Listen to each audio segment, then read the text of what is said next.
광명을 얻었네.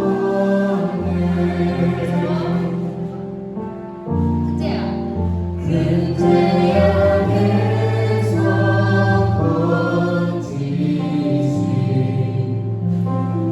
주의 고마워.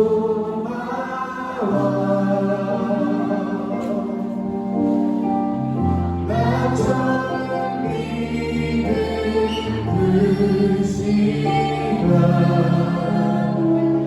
귀하고 귀하다.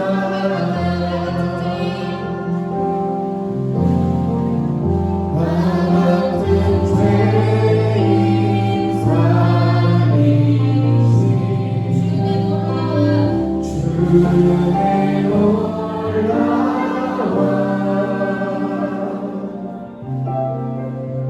잃었던 생명 찾았고 광명을 얻었네.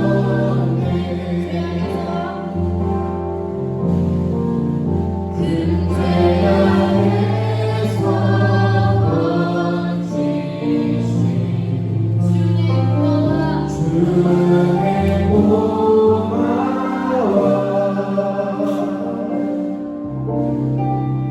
나 처음 믿은 그 시간 귀하고 귀하다. 주 찬양 주 찬양 내 삶은 나의 주 찬양 주 찬양 내 생명 나의 나 같은 죄인 살리신 주의 놀라워.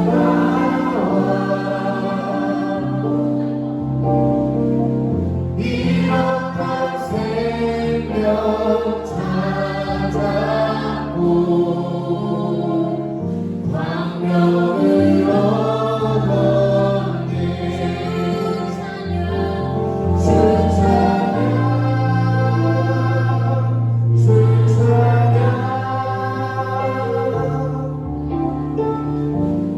내 마음 다해 주 찬양 주 찬양 내 생명 나의 거기서 우리 영원히 주님의 은혜로 헤쳐나가리.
주께 찬송하네 전능하신 하나님 찬양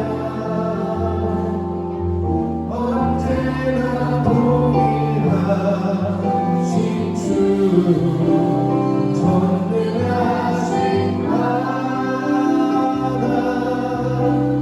찬양 영원히 다스리네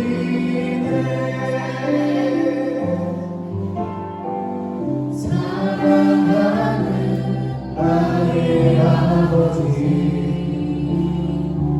이름 높여드리리라 주의 나라 사랑 속에 임하시니 분명해 주께 찬송하네 전능하신 하나님 찬양 언제나 동일하신 주 전능하신 하나님 찬양 영원히 다스리네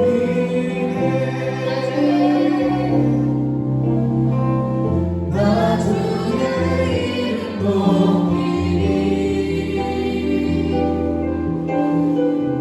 나 주의 이름 높이리 하늘 높이 올린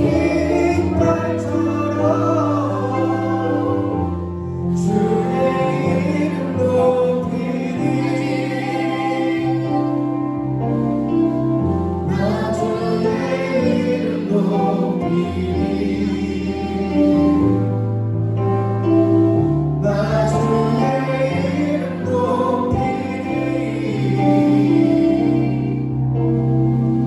하늘 높이 올린 깃발처럼 주의 이름 높이리 전능하신 하나님 찬양 언제나 동일하신 주 전능하신 하나님 찬양 영원히 다스리네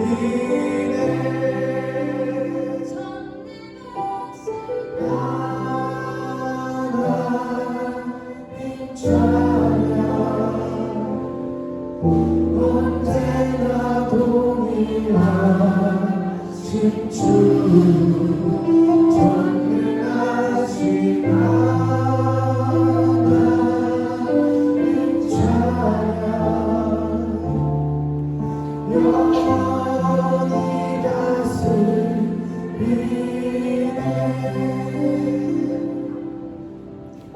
오늘 브라질 예배 계획된 다음 인사부터 하시겠습니다.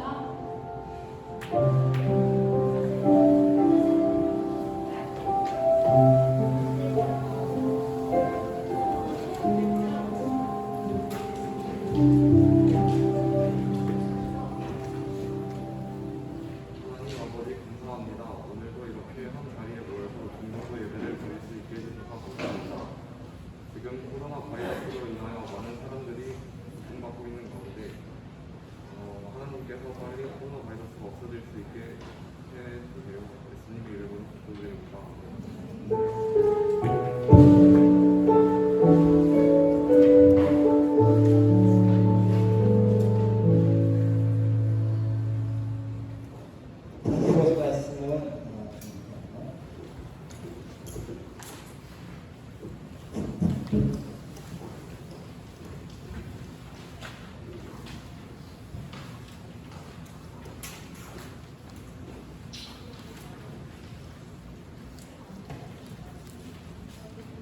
함께 보신 말씀은 시편 23편 1절부터 6절까지 말씀.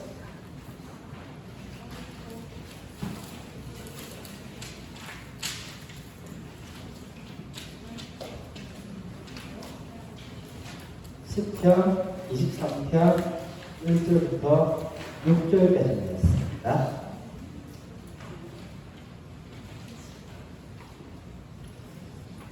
한 절씩 기도하겠습니다. 성경책이 없는 친구들이 있는데 뒤에 혹시라도 성경책이 좀 바꿔주시면 좋을 것 같아요.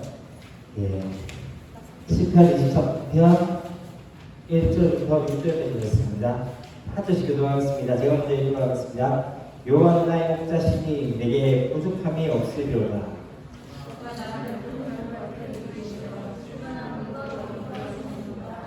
내 영혼을 성장시키시고 자기 이름을 위하여 의의 길로 인도하시는도다.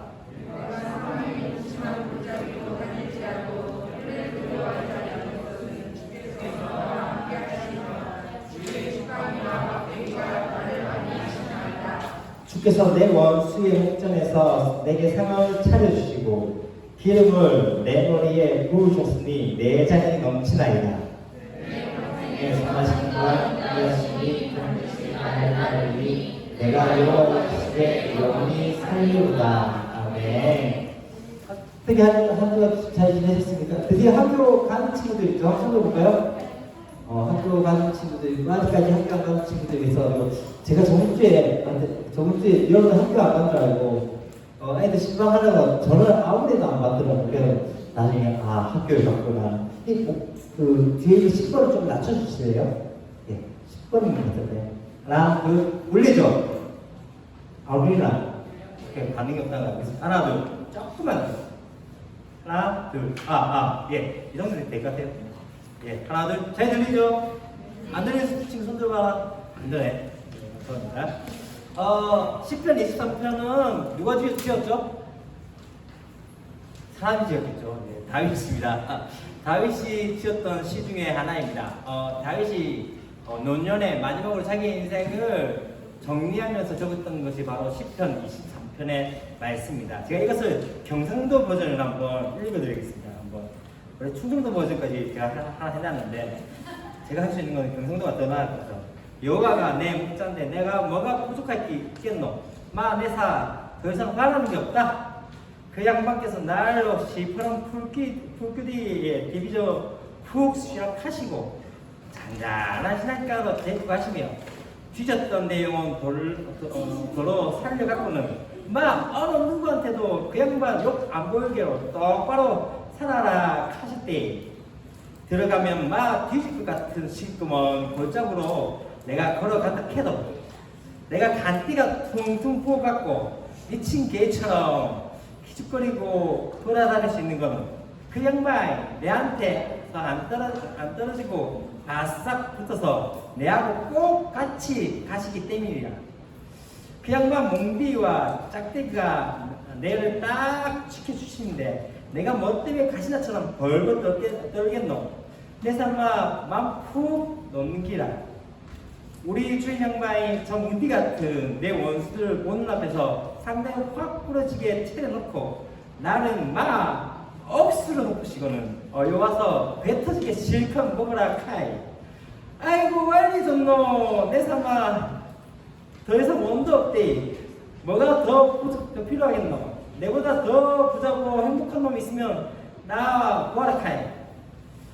내 인생이 지 아무리 골치 아프고 복잡다 해도 그 양반이 내 인생 다 책임져 주신다 하니 나는 어느 놈이 날 잡아 죽인다 해도 그 양반 옆에서 딱 달라붙어갖고 절대로 안 떠나끼고 그 양반 집에서 평생도록 살기대. 내가 내 집 놔두고 어디 가겠노? 택도 없다. 할렐루야. 이렇게 이야기를 했습니다. 예. 저는 이거 사실 시편 23편은 저희 우리 교회 어른들한테서 1절부터 제가 6주 동안 설교를 한 적이 있어요. 그렇게도 해본 적이 있고, 또 어떤 생각이 있다면은 제가 말년에 이제 마지막으로 제가 은퇴할 때 마지막 그 설교를 이 시편 23편을 하고 싶다는 생각이 있습니다. 왜냐면은 이 시편을 통해서 하나님 나를 어떻게 인도하시느냐에 대해서 한번 그것을 나누고 싶다는 생각이 있는데, 특별히 오늘 우리가 이제 이 말씀을 함께 나누게 될 텐데요. 우리가 먼저 보고자 하는 것은 오늘 말씀을 우리가 그 성경의 말씀 잘 보면 그 하나님과 우리와의 관계를 무엇과 무엇으로 비교할 때가 많죠? 양과 목자로. 그래서 우리는 다 양 같아서 이렇게 이야기합니다. 왜 그렇게 했을까? 왜 양을 비유했을까? 좀 그렇게 하면 얼마나 좋겠노? 우리는 다 개 같아서. 우리는 다 소 같아서. 닭 같아서. 이러면 얼마나 좀 느낌 확 오는데 왜 우리는 다 양 같아서라고 했을까? 그것은 양의 특징이 좀 있어요. 어떤 특징이 있다면요. 첫 번째, 양의 특징 중에 하나는 이게 있습니다. 양은 첫 번째로 뭐가 있다면 눈이 어둡습니다. 눈이 나빠서 바로 한 5m 앞에 것도 잘 못 봐요. 그래서 어떤 경우가 있었다면요. 나중에 또 이야기하겠지만은 한번 터키에서 이런 일이 있었어요. 그 26명의 목자들이 아침밥을 먹어 간 적이 있었는데, 아침밥 먹다가 양이 450마리가 낭떠러지에서 죽은 일이 있었어요. 왜냐면은 한 양이 그냥 간 거예요. 그냥 막 하고 있는데 그 옆에서 어떻게 보면 다른 양이 목자인 줄 알고 따라가기 시작합니다. 그러니까 한 마리 해가지고 쭉 가는데 첫 번째 양이 가다가 절벽이네 딱 섰어. 그럼 어떻게 됐을까? 뒤에 양이 쭉쭉쭉 계속 오는 거야. 그래서 몇 마리가 떨어졌다면 1,500마리가 떨어진 거죠. 근데 왜 450마리만 죽었을까? 왜냐면 떨어지고 해가지고 쿠션을 가요. 마지막 약 1,050마리는 살았어, 다행히. 왜냐면 눈이 나빴어. 두 번째는 뭐가 있다면요, 이 양은 잘 속아요. 양은 그래서 양이 잘 속기 때문에 어떻게 목자 대신 개를 사용할 수 있다는 거니까. 세 번째는 양은 잘 넘어져요. 넘어지면은 그 다음에 넘어지고 난 다음에 중요한 것은 이 양이 넘어지면 지 스스로 일어날 수 있냐? 일어날 수가 없는 거예요. 그러니까 자빠진 대로 그대로 죽어버려요. 그러니까 누군가가 이렇게 세워주면 절대 못 일어나는 게 양이고, 그 다음에 양은요 이기적인 거 진짜 지멋대로요. 양이 어떻게 한다면요, 양이 여름에는 붙어서 자요. 겨울에는 떨어져서 자요. 왠지 아세요? 그러니까 양이 여름에는 붙어 자는 이유 중에는 옆에 있는 양이 시원하게 잘까봐 짜증이 나서 그렇게 자고, 두 번째는 양이 겨울에 떨어져서 자는 건 자기 때문에 따뜻해질까봐 어떻게 하냐면 떨어져서 자는 거야. 진짜 이기적이지. 그 다음에 양은요 어떻게 하냐면요, 방향 감각이 없어. 아까 얘기했던 시력이 안 좋으니까 방향 감각이 없고 반드시 왔던 길로 또다시 돌아가는 것이 양이에요. 그래서 진짜 중요한 것 중에는 양에게는 누가 필요하다? 목자가 필요한데, 오늘 말씀은 첫 번째 우리 1절 말씀 가운데 봅시다. 여호와는 나의 목자시니 내가 어떻게 하다? 부족함이 없으리로다. 자, 물어봅시다. 지금 다윗은 첫 번째 이제 마지막 말년을 맞이하면서 자기가 첫 번째 고백한 것 중에 하나는 뭐냐면, 여호와는 나의 목자시니 내가 부족함이 없으리로다. 진짜 부족함이 없었을까? 사실 생각해보세요. 다윗은 자기의 인생 가운데 진짜 어렵고 힘든 경우들이 너무 많았어. 누가 있었지? 첫 번째, 골리앗. 골리앗은 그 덩치 큰 그 상대와 또 싸워야 됐고, 두 번째는 누가 있었을까? 사울. 오케이. 사울이 있었고, 또 어땠을까? 사울뿐만 아니라, 사실, 그래도 너미 막 죽이려고 하면 괜찮아. 근데, 누가? 지 아들, 누구? 압살롬이 자기를 죽이려고 하는 상황이야. 그러면서 어떻게 됐을까? 생각해봐. 부족한 게 없을까? 한번 물어볼게요. 여러분 인생 가운데 부족한 게 없어요? 있었어요? 있니 없니? 있지. 근데 다윗은 왜 그렇게 고백했을까? 다윗이 이렇게 고백할 수 있었던 게 무엇일까? 우리가 이 상황 가운데 잘 보셔야 돼. 이 시편 23편을 우리가 조금 볼 때 조금 그림을 좀 그려야 돼요.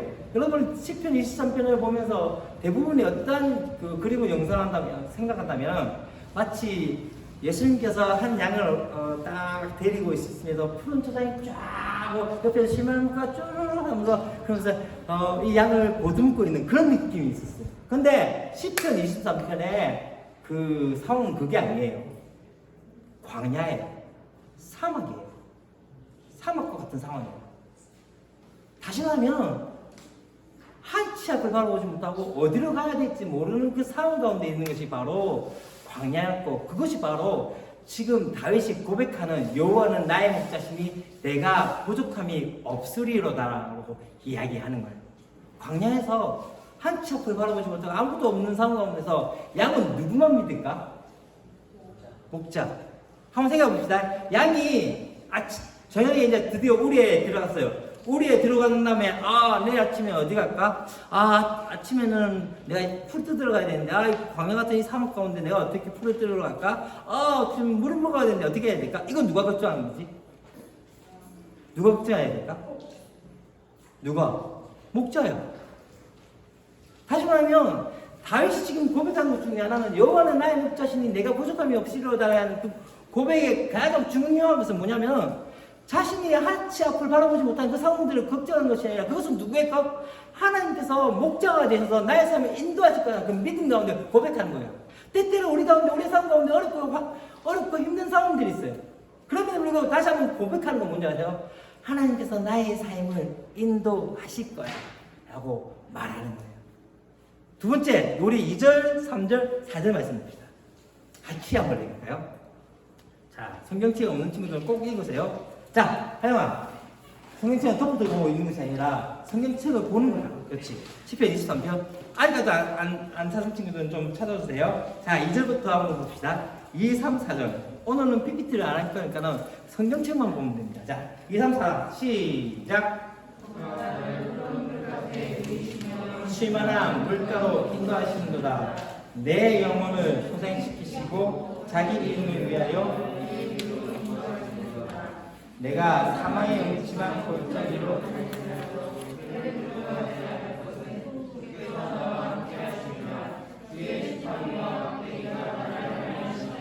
자, 이 부분에서 목자가 지금 양을 인도하는 곳이 어디일까? 네 군데 있다. 첫 번째, 찾아봐. 안 보이나? 그치, 모르는 사람 있지. 푸른 풀밭, 맞지? 두 번째, 쉴만한 물가. 세 번째, 의의 길. 마지막으로 네 번째. 이거를 맞추신 분 정말 대단한 것 같아요.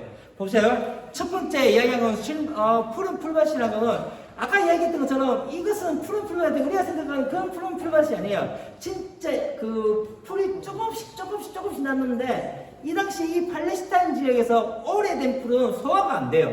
그래서 목자가 양을 인도할 때는 어떤 진짜 파릇파릇하게 난 그런 풀만 찾아가기 쉽잖아요. 그런 곳으로 지금 양을 인도하고 있고, 두 번째, 쉴만한 물가는 거는 잔잔한 물가가 아니라 진짜 쉼을 주시는 물가로 인도하시는 거예요. 세 번째는 어디냐면 의의 길이라는 것은 의롭다고 이야기한 것이 아니라 좋은 길. 이 당시에 이 광야는 진짜 길이 안 좋아요. 그래서 그게 계곡이 되어지고 이렇게 되어 있기 때문에 양들을 이끌어갈 때 막 왔다 갔다 하면서 상처 있게 만드는 게 아니라 진짜 좋은 길로 인도하는 거예요.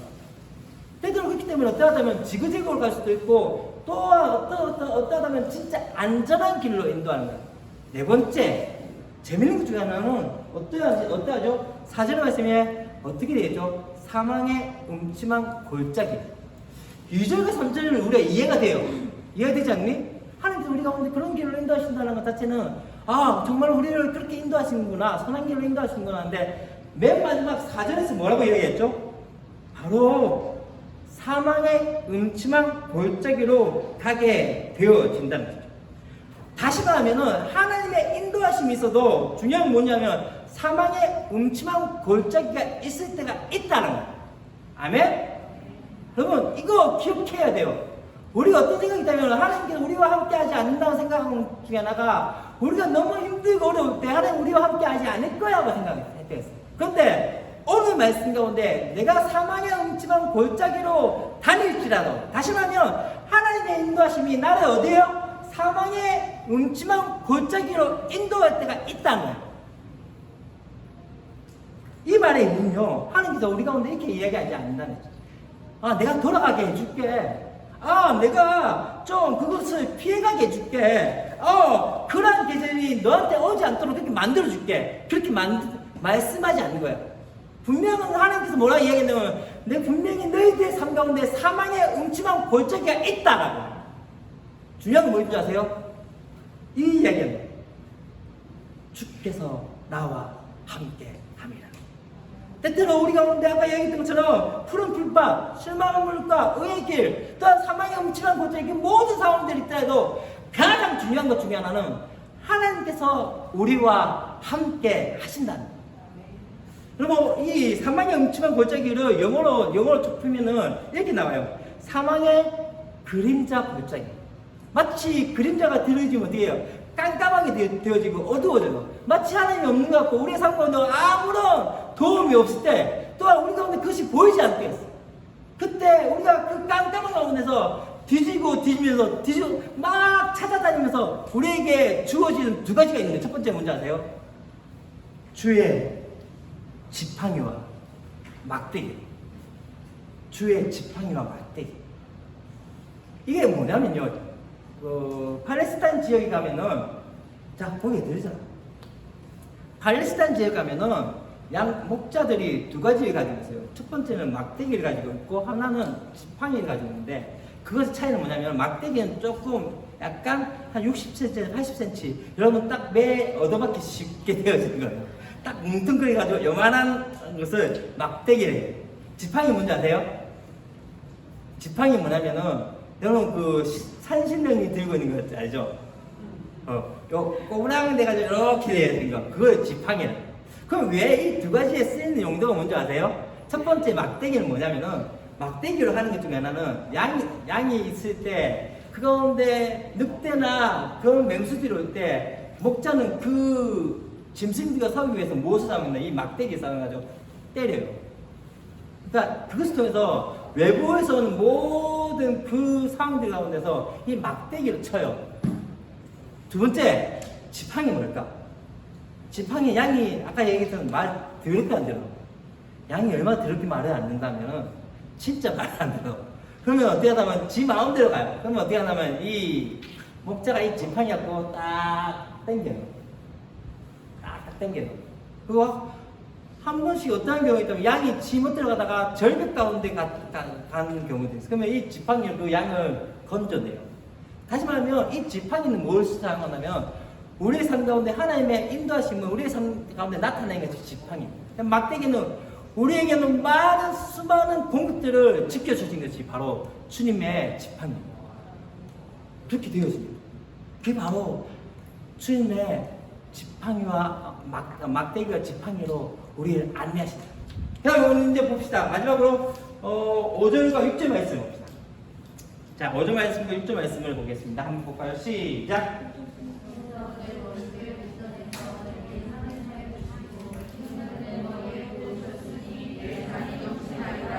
자, 하나님과 인자하심이 반드시 나를 따르니 내가 여호와의 집에 이제 마지막으로 이제 주님께서 우리에게 주시는 은혜가 무엇인지에 대해서 이야기해요. 첫 번째 이야기할 때 뭐라고 했죠? 첫 번째 이야기한 게 주께서 내 원수들의 목전에서 너희 무엇을 차려주신다?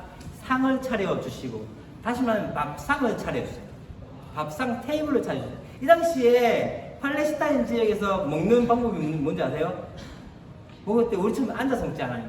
어떻게 먹는지 아세요? 이렇게 먹어요. 그러니까 그 최애 만찬에서도 최애 만찬이 그거는 가짜야. 왜냐면 같이 이렇게 누워서 그때 그 요한복음에서 어떻게 하면 그 예수님의 곁에서 누웠던 사람이 누구였지? 예수님의 사랑하는 자 요한. 그래서 요한이 그 옆에서 딱 누워 있었던 거야. 그래서 같이 먹는 거야. 그런데 유독 테이블에서 먹은 사람이 있었어요. 누굴까? 하나님 말이지. 누굴까? 내가 사람이 있는 거야. 테이블에서 먹었던 직분이 있어요. 누굴까? 왕. 다시 말하면 지금 하나님께서 어떠하다면은 이 다윗에게 뭐는 주께서 내게 상을 차려주시고 테이블을 차려주셨다는 의미는 뭐냐면 왕의 식탁에 오게 만드십니다. 원수들은 앞에서 뭘 본다면 계속 보는 거야. 저 인간 저거 죽여야 되는데 갑자기 하나님께서 어떻게 하냐면 그 다윗은 다윗 이리 와. 맛있게 먹어. 왕의 식격은 다른 사람들 그 원수의 목줄 앞에서 그렇게 만드시잖아요. 두 번째는 또 중요한 건 뭐냐면요. 그 가운데서 머리에 무엇을 바르신다? 머리에 무엇을? 기름을 바르신다. 한번 상상을 해보세요. 기름이라는 자체는 뭘 의미한다면 우리가 상처를 입을 때, 양들도 상처를 입잖아. 그러면 어떻게 한다면 그 기름을 부어가지고 치유하는 그 일이 있어요. 다시 말하면 상처난 그곳에 하나님께서 어떻게 하면 치유의 역사를 만들어 주실 뿐만 아니라 또 두 번째가 또 재밌는 게 하나 있다. 양이 진짜 어쩌다면 좀 저들끼리 싸워요. 그럼 어떤 뿌리 있는 양들 있잖아. 그러면 뿌리 있는 양들끼리 싸울 때 어떻게 하면 머리를 쳐박고 하는데 쳐박고 하면은 진짜 거짓말하고 완전히 머리가 완전히 박살나도록 그렇게 싸워요. 그럼 어떻게 해야 될까? 싸우지 못하도록 어떻게 만드는 줄 알아요? 거기다가 기름을 발라요.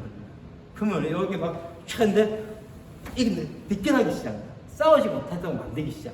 또 한 가지 더 재미난 것 중에 하나가 양이 양이 가장 무서워하는 동물이 뭔지 아세요? 늑대도 아닙니다. 사람도 아닙니다. 뭘까요? 아닙니다. 개도 아닙니다. 뭘까요? 초파리입니다. 왜냐면 초파리가 어떻게 하냐면 코 속으로 들어가가지고 이 코 속으로 쭉 들어가면 어떻게 되어지냐면 코로 들어가면서 뇌까지 가가지고 이 양이 미치게 만듭니다. 그래서 초파리가 들어가면 이 양은 완전히 미쳐가지고 막 들이박다가 죽거든요. 그러니까 어떻게 하냐면 그렇기 때문에 어떻게 하기 시작한다면 우리가 양 코에다가 뭘 한다면 기름을 하는 거예요. 그럼 파리가 들어가니까 나온가? 나온 거야. 그럼 못 들어가게 만든 거지. 왜 그렇게 했을까? 그러면 참 중요한 것 중에 하나가 첫파리가 양 내에 들어간다는 자체는 뭘 의미한다면요. 우리 가운데 믿음을 가장 어렵게 힘들게 하는 것이 뭔지 아세요? 부정적인 생각이에요. 우리 가운데 부정적인 생각이 한번 딱 들어가면 그게 끝도 없이 계속적으로 부정적인 것들을 만들기 시작해요.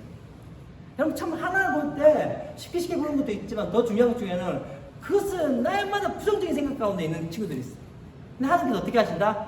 우리 가운데 기름을 바르시면 말미암아 상처를 치료할 뿐만 아니라 또 우리 가운데 성령으로 말미암아 서로 어떻게 다투지 않게 분열을 막으시고 또 한 가지 우리의 생각 가운데 어떻게 하신다? 그 가운데 부정적인 생각들을 내려놓게 하지. 그거 말미암아 마지막으로 어떻게 이야기한다면 무엇이 넘치나이다? 내 잔이 넘치나이다. 잔이 넘치는 그 은혜. 하나님께서 우리 가운데 부어주신 그 은혜다. 여러분, 우리는 때때로 그런 생각들이 있었어요. 하나님 왜 나에게 이걸 안 해주고 또 이런 거 전부 왜 안 해줄 거야? 이렇게 이야기할 때가 있어. 근데 중요한 건 한번 보세요. 진짜 우리 가운데 가장 평범했던 그 일상들이 빼앗기잖아. 뭐로 말미암아? 코로나 말미암아.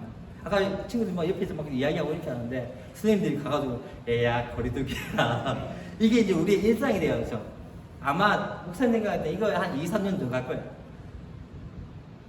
이제 거리두기를 해야 되고 이제 더 이상 아이들이 서로가 안아주고 품어주는 것들이 그냥 안녕하고 우리 같이 이야기했던 그 모든 일상들이 그렇게 평범했던 일상들이 이제는 사라져 버렸어. 그때 느낀 것 중에 하나가 뭔지 아니? 이게 진짜 은혜였구나. 그렇게 생각지 않아요? 여러분 친구들과 같이 뛰놀고 그렇게 했던 것이 진짜 아무것도 아닌 그 평범한 일상이 이제는 진짜 귀중한 시간이 돼요. 그때 느낀 것 중에 하나가 이게 은혜였구나. 이게 은혜였구나. 하나님께서 우리 가운데 어떠하다면 그 넘치는 은혜를 주셨답니다. 그냥 마지막으로 두 가지 얘기합니다. 그렇기 때문에 이렇게 내 평생에 무엇과 무엇이 내 평생에 무엇과 무엇이 선하심과 인자하심. 다시 말하면 지금 이 양에게는 두 마리의 개가 따라오기 시작해요. 어떠한 개? 선하심이라는 개, 인자하심이라는 개. 그럼 선하심이 뭘까? 히브리어 말로는 토브라고. 토브라는 의미는 뭘 의미한다면 좋다, 굿. 하나님께서 이 세상을 만드시면서 어떻게 이야기했죠? 모든 것을 창조하시고 난 다음에 심히 좋았더라. 그때 토브라고. 그럼 이것이 신약에서 어떻게 얘기하냐면 로마서 8장 24절 말씀이 이렇게 얘기해요.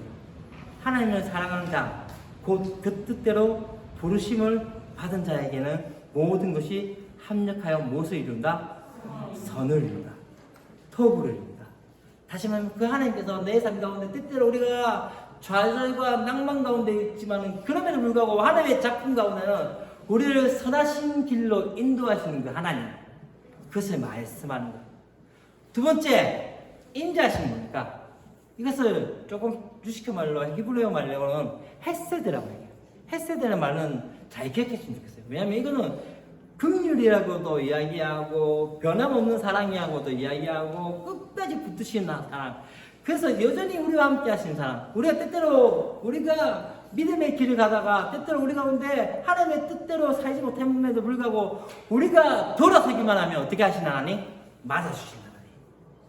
또한 그 하나님께서 어떠하다 우리가 때때로 어긋난 길을 가더라도 여전히 우리를 지켜보시며 여전히 우리와 함께 하시는 하나님.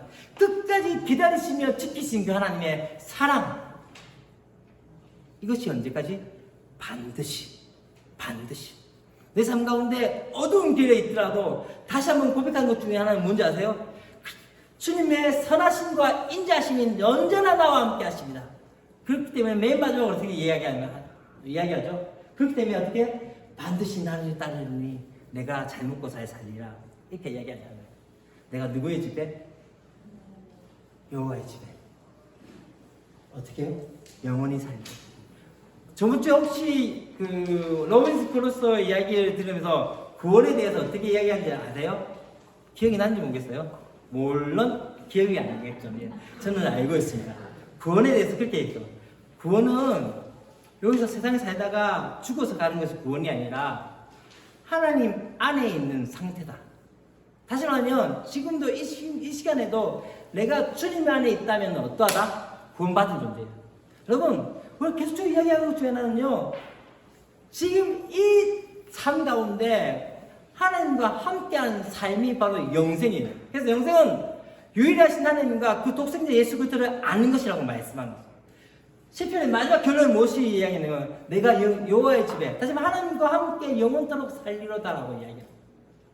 그게 다윗의 고백입니다. 좀 쉽지 않은 고백이죠. 그러나 이 고백이 우리 삶 가운데 있기를 바랍니다. 그래서 누구만으로 주님 한 분만으로 만족하는 저와 여러분이 되었으면 좋겠습니다. 이 시간 우리 함께 찬양할 텐데요. 새로운 찬양은 일 수도 있겠네요. 주님 한 분만으로. 지금 그의 주보에 있습니다. 한 두 번 정도 부르면서 함께 나눴으면 좋겠습니다.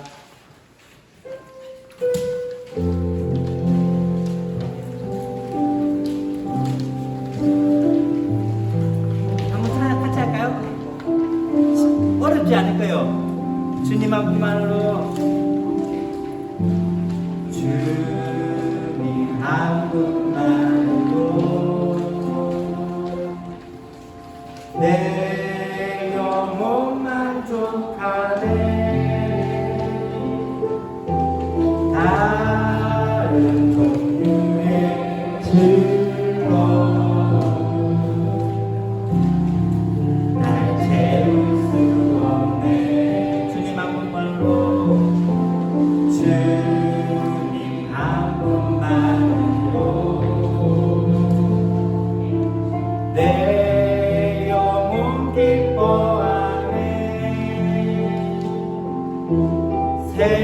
세상이 주는 어떤 유혹도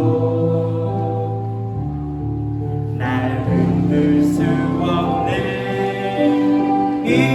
이것이 나의 힘, 이것이 나의 노래, 이것이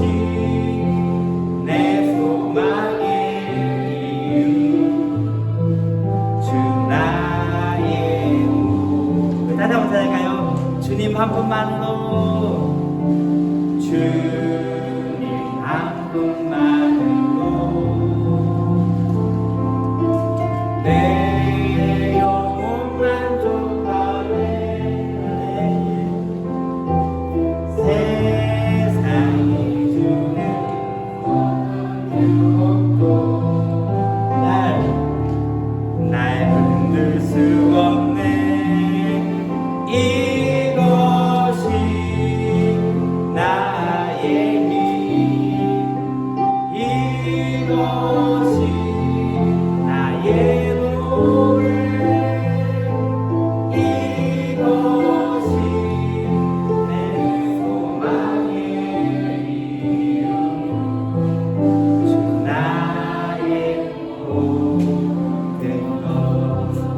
이 사연 다시 한번 할 텐데요. 여러분, 우리는 뭔가 가지면 다 채워질 것 같은 생각이 있어. 그런데 한번 보세요. 오늘 말씀 가운데 있었던 이 다윗. 어쩌면 다윗의 인생은 다 가졌던 인생이었고, 또 어쩌면 모든 고난도 받았던 인생이었어. 근데 단 한 가지 그가 고백했던 것 중에 하나는, 여호와는 나의 목자시니 내가 부족함이 없습니다. 다시 말하면 그 가운데 나에게 돈도 있었고 여자도 있었고 또한 수많은 후원해준 사람들과 많은 인권도 있었고 또한 많은 사람들 가운데 진짜 누려야 할 모든 것들을 다 누렸던 그 다윗. 근데 그가 다시 한번 고백한 것 중에 하나는, 하나님 한 분만으로 내가 만족합니다. 왜요? 그분이 나의 삶의 인도자이시며 그분이 나의 삶의 모든 것이 되시기 때문입니다. 그가 나의 모든 삶을 이렇게 인도했기 때문에 다시 한번 고백한 것은 주님 한 분만으로 만족합니다.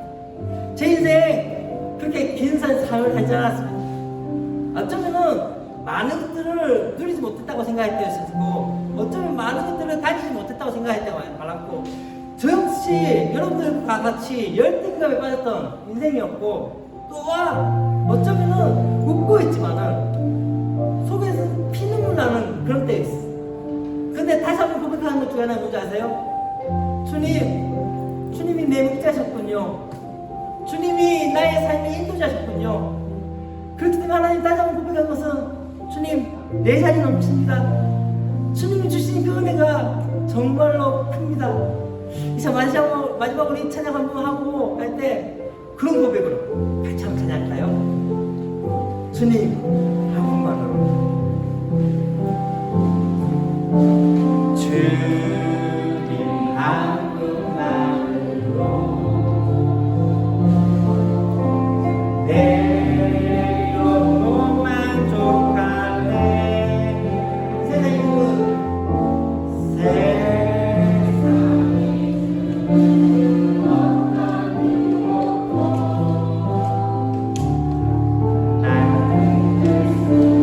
주님 한 분만으로,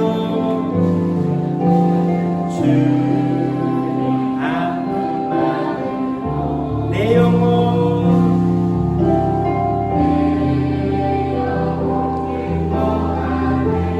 세상이 주는 어떤 유혹도, 세상이 주는 어떤 유혹도 날 흔들 수, 이곳이 이곳이 나의 이곳이 나의 노래, 이곳이 내 소망의 이름 주나, 이곳이 나의 이곳이 나의 이곳이 나의 노래, 이곳이 내 소망의 이름 주 나의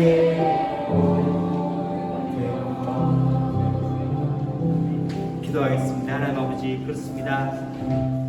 다윗의 그 인생 가운데 어쩌면 수많은 것들을 가지고도 또한 수많은 어려움들을 당하며 그의 인생 가운데 많은 것들을 누렸지만 그가 말년에 고백했던 것처럼 여호와는 나의 목자십니다. 그러하기 때문에 내가 부족함이 없습니다라고 했던 그 고백이 우리 사랑하는 친구들의 고백이 되게 해주십시오. 우리가 무엇인가 없은 것 같고 무엇인가 되어지지 않는 것 같고 무엇인가 아무것도 없다고 이야기할 때 여전히 주님은 나의 인도자시고 목자가 되셨고 여전히 주님은 우리의 삶을 주관하시는 분인 것을 깨닫게 하여 주시사 그분 한 분만으로 만족하는 은혜가 있게 하여 주시고 그분의 말씀 가운데 다시 한번 주님 그렇습니다. 주님이 나의 선한 목자가 되십니다라고 고백하는 은혜들 있게 하여 주시고 때때로 하나님 사망의 엄침한 골짜기 가운데 하나님이 없는 것 같은 그런 삶 가운데서도 다시 한번 고백하는 것은 주님 그러함에도 불구하고 주님이 나와 함께 하신다는 그 고백이 우리 사랑하는 아이들의 고백이 될 수 있도록 도우시고 함께하여 주시옵소서. 이제는 주 예수 그리스도의 은혜와 사랑하실 때 끝까지 사랑하신 하나님의 사랑과 성령의 감화감동 교통하심이 여호와는 나의 목자시니 내가 부족함이 없다고 고백하며 나의 평생의 선하심과 인자하심이 반드시 나를 따르기에 주님 곁에 주님과 함께 동행하며 살기를 원하는 사랑하는 중등부 친구들 머리 위에 이들의 말씀과 기도와 사랑으로 가르치시는 우리 스랜드 가운데 주의 백성들 가운데 이제로부터 영원토록 함께 계실지어다. 아멘.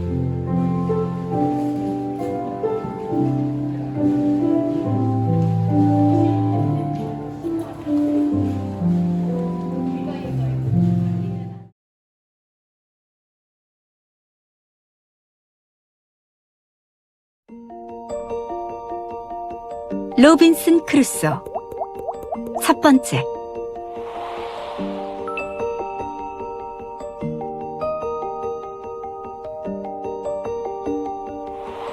나는 1632년 요크의 부유한 집에서 태어났다.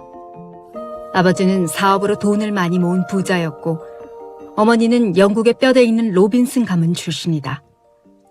부모님은 우리 형제들이 좋은 대학에 진학하고 가문의 이름을 날리길 원했다. 내게는 두 형이 있었다. 큰형은 스페인과의 전투에서 전사했다. 작은 형은 어떻게 됐는지 나도 잘 모른다. 집을 떠난 후 소식이 끊겼는데 부모님도 늘 작은 형을 걱정하신다. 나는 우리 집에서 막내이지만 부모님에게 유일하게 남은 아들이다. 그래서 부모님은 내게 기대가 참 많으셨다. 두 분은 내가 법률 공부를 해서 판사가 되기를 원하셨지만 내 마음은 온통 배를 타고 바다로 나가고 싶은 마음뿐이었다. 어머니는 나에게 철없는 생각을 단념하고 법학과에 진학하라고 설득하셨고 아버지는 늘 내 생각이 어리석다고 호통치셨다. 우리 집 같은 중산층이 그나마 자리를 잡기 위해서는 내가 판사가 되는 방법밖에 없다고 생각하셨기 때문이다. 그러던 어느 날 온갖 수단과 방법을 써서 내 계획을 단념시키려고 했던 아버지는 나를 침대 곁으로 부르셨다. 아버지는 침대에서 움직이지 못하고 누워 계셨는데 내 손을 꼭 쥐며 애정이 넘치는 태도로 말씀하셨다. 아들아, 난 네가 왜 그런 결정을 내렸는지 이해할 수 없구나. 하지만 모든 게 너의 그 채울 수 없는 방랑벽 때문이라고 생각한다. 나는 네가 법관이라는 직업에 만족할 수 있도록 너를 키웠다. 하지만 너는 바다로 가겠다고 변덕을 부리고 있어. 그건 살아갈 방법이 없는 비참한 사람들이나 출세하고 싶어서 모험을 떠나야만 하는 사람들이 선택하는 길이란다. 너도 알다시피 너의 큰 형도 너처럼 방랑벽을 만족시키기 위해 군대에 뛰어들었다가 결국 전쟁돼서 죽었잖니. 그러니 결심을 하기 전에 형들의 경우를 생각해보아라. 네가 끝까지 고집을 부려 집을 떠난다면 물론 어디에 있든 너를 위해 기도하마. 하지만 하나님께서도 너를 축복하지 않으실 거다. 넌 틀림없이 네 결심을 후회하게 될 거다. 하지만 그땐 이미 늦었을 거다. 이 말씀을 하시는 동안 아버지는 목소리가 떨렸고 이내 눈물을 흘리셨다. 나는 부모님이 바라는 대로 집에 있기로 마음먹었다. 그러나 2주가 지나자 내 결심은 흐려지고 말았고 부모님이 간섭하지 못하도록 아예 멀리 달아나 버리기로 마음을 먹었다. 난 조용히 어머니께 세상 구경을 너무 하고 싶고 이미 나도 18살이 되었으니 내 인생을 스스로 결정하고 싶다고 했다. 어머니는 내 말을 듣고 몹시 화를 내셨다. 아버지는 네가 하려는 일을 결코 허락하지 않으실 거다. 네가 여행을 하면서 겪게 될 재난을 알고 계시기 때문이야. 아버지는 너를 사랑하시기 때문에 네가 그런 불행을 겪기를 원하지 않는 거란다. 어머니는 내가 말한 사실을 아버지에게 모두 말씀드렸다. 그러자 아버지는 힘없이 고개를 흔들며 어머니에게 이렇게 말씀하셨다. 불쌍한 로빈슨. 부모님과 함께 있는 것이 행복인데 녀석은 그걸 이해하지 못하고 있어.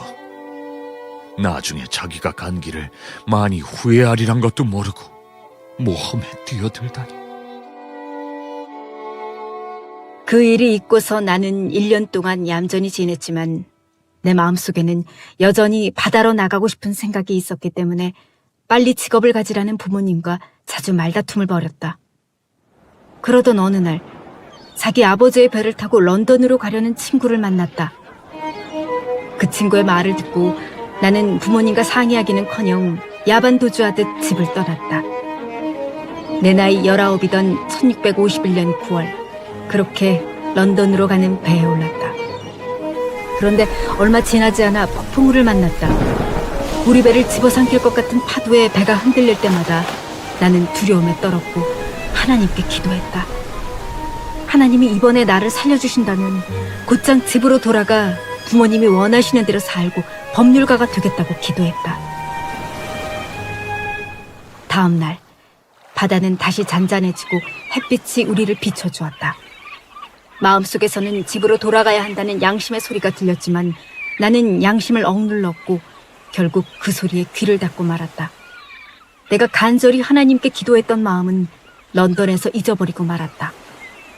나는 반드시 큰 돈을 벌어서 부모님께 보란듯이 돌아가고 싶었지만 지금은 아니었다. 그런 허영심이 가득한 마음에 나도 모르게 아프리카로 향하는 배에 올랐다. 아프리카 해안에서 우리는 해적의 습격을 받았다. 우리가 탄 배는 200명의 해적이 탄 배를 이길 수가 없었고 결국 우리는 아랍 사람들의 노예가 되고 말았다. 노예가 되자 비로소 아버지가 하시던 말씀이 생각났고 하나님이 주신 징계라는 사실을 깨닫게 되었다. 노예로 지낸 지 2년의 고통스러운 시간이 흘렀고 나는 극적으로 보트를 타고 탈출해서 브라질로 가는 포르투갈 배를 만났다. 포르투갈 선장의 도움으로 나는 브라질에서 농장을 경영했고 4년이 지난 후에 영향력 있는 부유한 농장주가 되었다. 이때 내 마음속에는 또 다른 욕심이 생기기 시작했다. 농장을 더 크게 확대하려면 노동력이 필요하다. 노동력을 구할 수 있는 방법은 단 하나. 아프리카에서 흑인들을 사오는 것뿐이다. 그러던 중 상인들이 내게 찾아와 아프리카에서 흑인 노예들을 사오자고 제안했다. 성공을 눈앞에 둔 사람이라면 뿌리칠 수 없는 제안이다. 나의 이성은 노예 무역이 꺼림칙하다고 말했지만 내 감성은 부자가 되라고 속삭이고 있었다. 결국 1659년 9월 나는 흑인 노예들을 사러 가는 배에 올랐다. 부모님을 떠나 런던으로 가는 배에 오른 지 정확히 8년 만이다. 출항을 하고 12일이 지나자 아프리카 해안에서 상상을 초월할 만큼 엄청난 폭풍우가 몰려왔다.